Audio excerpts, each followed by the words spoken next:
A'udzubillahi minasyaitonirrajim. Bismillahirrahmanirrahim. Assalamualaikum warahmatullahi wabarakatuh.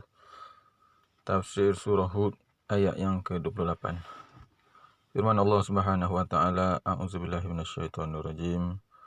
Qala ya qaumi ara'aytum in kuntu ala bayyinatin min rabbi wa atani rahmatan min indihi fa'ummiyat 'alaikum anulzimukumuha wa antum laha karihun. Maksudnya Nabi Nuh berkata, wahai kaumku, jika keadaanku berdasarkan bukti yang nyata dari Tuhanku, serta ia mengurniakan pangkat Nabi kepadaku dari sisinya, kemudian bukti yang nyata itu menjadi kabur pada pandangan kamu, disebabkan keingkaran kamu yang telah sebati, maka adakah kamu nampak ada gunanya kami memaksa kamu menerima bukti itu, sedangkan kamu tidak suka kepadanya. Jadi dalam ayat ini, Allah Subhanahu wa taala merakamkan dialog antara Nabi Nuh dengan kaumnya yang enggan beriman itu. Namanya Nabi Nuh AS berkata kepada kaumnya, apa pendapat kamu orang semua jika aku ada bukti yang nyata bahawa aku ini adalah utusan Allah, aku ini adalah Rasulullah, yang mana tugasku ialah memberi peringatan kepada kamu, menyeru kepada kamu supaya beriman kepada Allah Subhanahu wa taala, memberi peringatan kepada kamu semua supaya meninggalkan penyembahan berhala itu, supaya kamu semua selamat di hari akhirat nanti. Maka jika kamu enggan menerima dakwah itu, adakah kami boleh memaksa kamu supaya kamu beriman dan percaya kepada dakwah yang aku bawa itu? Tidak boleh. Jadi ayat ini menunjukkan kepada kita bahawa tidak boleh, tidak ada paksaan dalam beragama itu. Tidak boleh memaksa. Tidak boleh memaksa mereka yang kufur itu untuk beriman. La ikraha fid din. Tidak ada paksaan dalam beragama itu. Tugas Nabi itu hanyalah menyampaikan sahaja, menyampaikan dakwah yang diamanahkan kepadanya oleh Allah Subhanahu wa taala. Jika golongan-golongan yang enggan beriman itu terus enggan beriman, maka urusan itu diserahkan kepada Allah Subhanahu wa taala. Urusan selebihnya itu urusan Allah Subhanahu wa taala.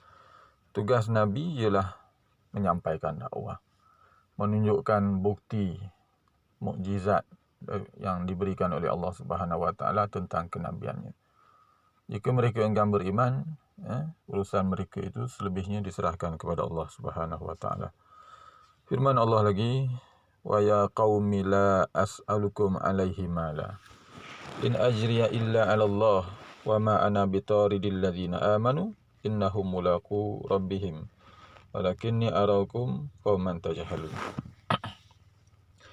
Maksudnya, dan ketahuilah wahai kaumku, kata Nabi Nuh kepada kaumnya, aku tidak meminta kepada kamu sebarang harta benda sebagai upah menyampaikan agama Allah ini. Tiadalah aku harapkan upahku melainkan dari Allah Subhanahu wa taala semata-mata. Inilah yang selalu diucapkan oleh para nabi sebagaimana yang dirakamkan di dalam ayat yang ke-29 surah Hud ini, yang mana nabi-nabi ini biasa berkata kepada kaumnya bila mana seruan dakwahnya dipertikaikan oleh kaumnya yang enggan beriman itu. Maka Nabi Nuh juga sama. Dia berkata kepada kaumnya, aku tidak minta upah daripada kamu. Apa yang aku harapkan adalah ganjaran pahala daripada Allah Subhanahu wa taala. Apa yang aku harapkan, kata Nabi Nuh, ialah keredaan Allah Subhanahu wa taala semata-mata.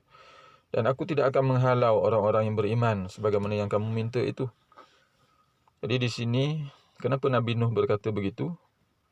Kerana pembesar-pembesar daripada kaumnya telah meminta supaya Nabi Nuh AS itu menghalau mereka-mereka yang miskin, mereka-mereka yang tidak ada pangkat itu, halau daripada mengikuti Nabi Nuh itu. Kononnya bila mana Nabi Nuh menghalau mereka-mereka yang miskin, pengikut-pengikutnya yang telah beriman itu, kononnya pembesar-pembesar itu akan menerima dakwah Nabi Nuh dan seterusnya beriman. Jadi inilah sikap pembesar-pembesar kaum Nuh yang ada pada masa itu.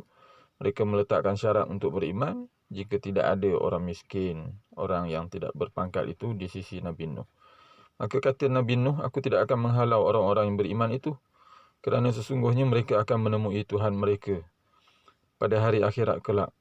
Dan pada hari itu mereka akan menuntut dan menerima hak masing-masing. Maka yang beriman ini akan menerima ganjaran pahala daripada Allah Subhanahu Wa Taala di hari akhirat nanti. Tetapi aku nampak kamu semua kaum yang tidak mengetahui apa yang mesti diketahui.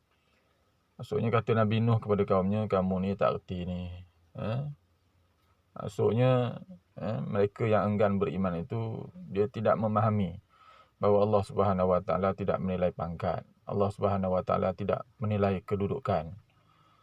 Kerana pangkat dan kedudukan, kekayaan semuanya itu adalah kurniaan Allah Subhanahu Wa Taala kepada manusia ketika di dunia ini. Apa yang menjadi nilaian Allah Subhanahu Wa Taala ialah keimanan dan ketakwaan kepada Allah Subhanahu Wa Taala. Yang inilah yang tidak difahami oleh kaum Nabi Nuh yang kufur itu, dan yang inilah yang tidak difahami oleh kebanyakan manusia yang kufur, ingkar dan melakukan maksiat pada hari ini. Mereka tidak faham nilaian Allah Subhanahu Wa Taala itu. Inna akramakum indallahi atqakum. Sesungguhnya yang paling mulia di antara kamu di sisi Allah Subhanahu Wa Taala ialah mereka yang paling bertakwa. Sekadar itu saja, mudah-mudahan mendapat sedikit pengajaran daripada tafsiran ringkas dua ayat ini. Aqulu qawli hadza wa astaghfirullahal azim li wa lakum. Assalamualaikum warahmatullahi wabarakatuh.